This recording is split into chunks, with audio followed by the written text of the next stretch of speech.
Weight loss plateaus. They're so annoying, right? You know, you've been making some great progress, the scale has been flying down, and then all of a sudden, bang, nothing. And you don't think you've changed anything. You know, you're doing everything the same, and for some reason, the scale just isn't moving anymore. So what do you do? Well, firstly, you need to determine if it's an actual plateau. Because I see some people saying, and some people coming to me, that they haven't lost weight for 3 days, or they haven't lost any weight for a week, and they're stuck in a plateau. That is not a plateau. That is just a normal weight loss journey. You know, weight loss is not linear. You don't just go down every single day. It's just not how it works. So, what is an actual weight loss plateau? Well, I like to define it, and most other researchers that I've seen do the same, where a proper actual weight loss plateau is where you have seen zero progress at all for 4 weeks. So you've seen no progress at all for 4 weeks. And that includes nothing on the scale, nothing in the measurements or how your clothes fit, and nothing on the progress photos. So zero progress at all in 4 weeks. Also, over this time, you should be able to say that you've been 100% totally adherent to your eating plan. So, and you have accounted for every single morsel that has entered your mouth. So every meal out, every snack that your co-worker has given you, every bite of food that you've nicked off your child's plate or out of your spouse's crisp packet, you can account for every single last bit. Only then, and only then, is it an actual weight loss plateau. Now, I think when I define it like that, people will say, oh, okay, I'm probably not in a proper plateau. Because most of the time, what I see is it's either a lack of time or a lack of adherence. I'm going to touch on both of those topics now. Well, to be fair, we've already touched on lack of time. Minimum 4 weeks and no progress in multiple measures. And it's so important to have multiple measures. I talked about this on my last video, which was weight loss, how to track your weight loss progress. So check that out, because having multiple ways of tracking your progress helps with these plateaus, because you may find that they move independently of each other. So if you only look at one, you might see a weight loss plateau. If you look at another, you might see progress. As long as you're seeing progress somewhere, you're still seeing progress. That's why it's so important to have more than one way of tracking your progress. Now, the next part I want to talk about, which is probably the most common reason, is adherence. So a lack of adherence. Now, I'm not saying that I defined it when I said it earlier, about 100% adherence to your plan. And I know you can't be 100% perfect, but you can still account for that, right? You don't have to eat 100% good food, right? But what I'm trying to get at here is it's very easy to eat more than what you think you are eating. We have studies where people will eat 1,000, even 1,200 calories a day more than what they think they are. Okay, they will have people in a study who think they're eating 1,400 calories and they're actually eating 2,600. That is a huge discrepancy, right? I mean, that's not even small. And, you know, it's very easy to do, as I spoke about in previous videos. So even if you get dietitians, people whose job it is to be around food and know this kind of thing, even in studies, they may be like 300 calories off. So this isn't a dig. It's just saying it's very easy and common to do. So if you are struggling with a weight loss plateau, it might be worth having a sort of more focused and in-depth look at how much you eat. Maybe keep a food diary for a short period of time. Maybe even count calories for a few days. It can be beneficial to do this just to see how much you really are eating.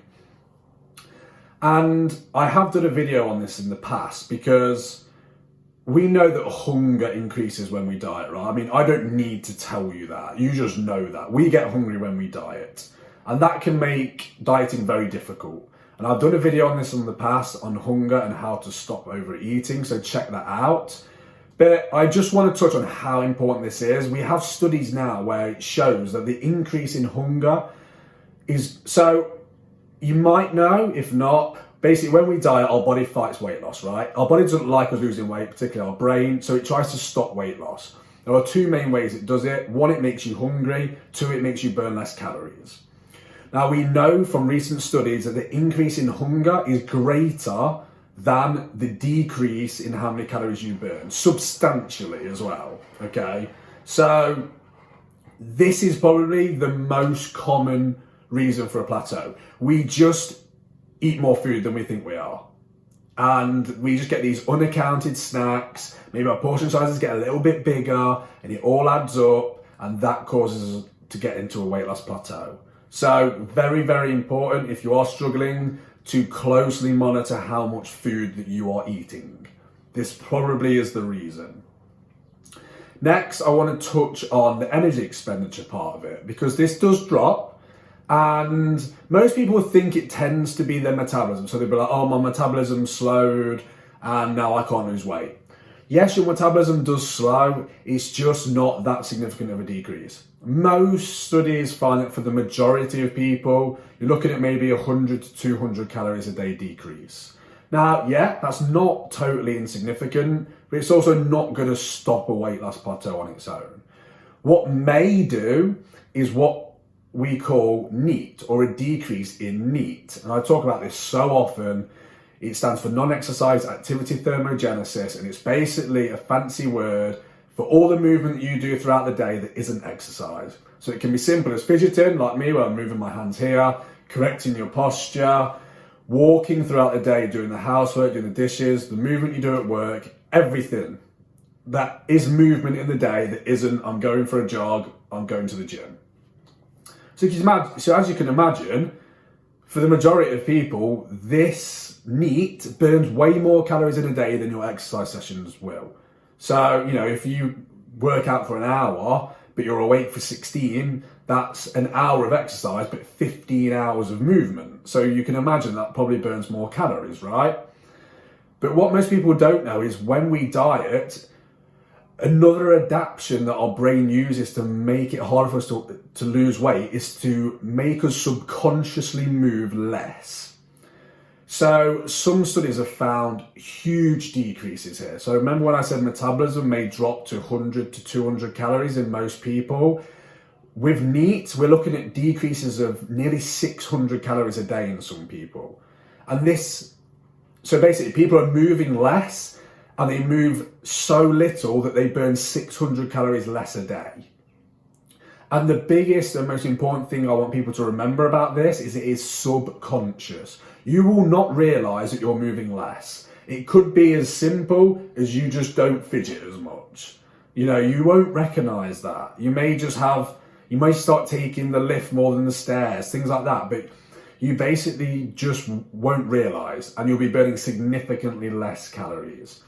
So as you can imagine, we can still affect this. So whilst you may not have a conscious drive to move more throughout the day, a subconscious, you can make that conscious decision. And the easy way to do that is to track your steps. So steps and walking contributes the most to your NEAT levels. So basically get a pedometer.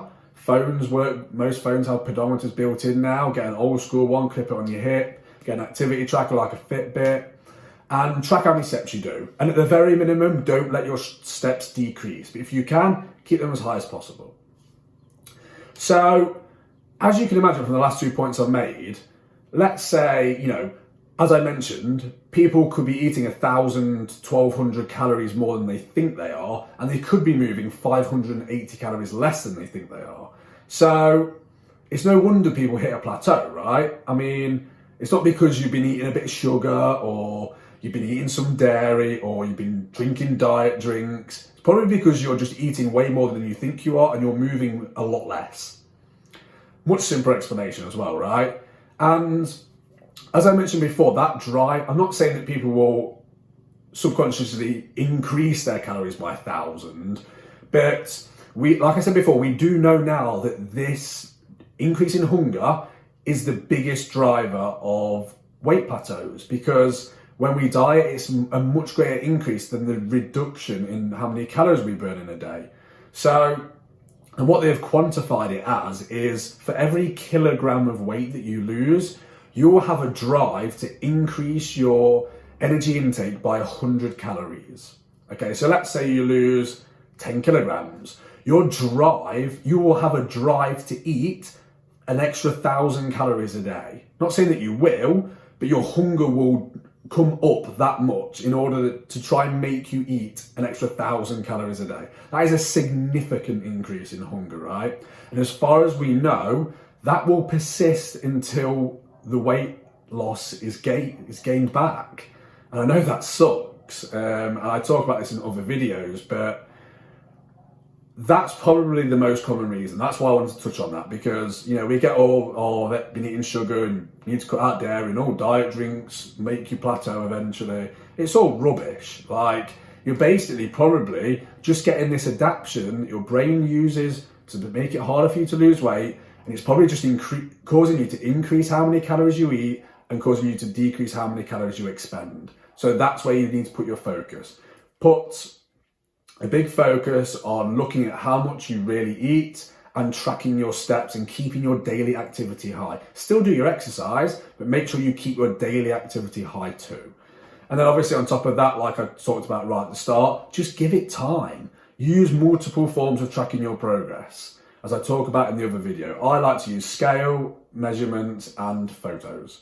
It just helps you to see it from different angles. And like I say, one may move independently of the other.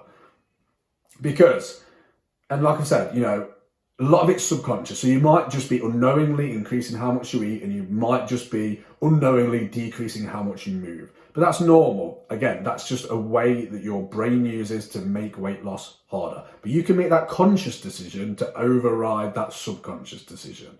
You just have to put a bit of conscious thought into it. And I think that the majority of the time, if people address these points, I think 99% of people will see progress again.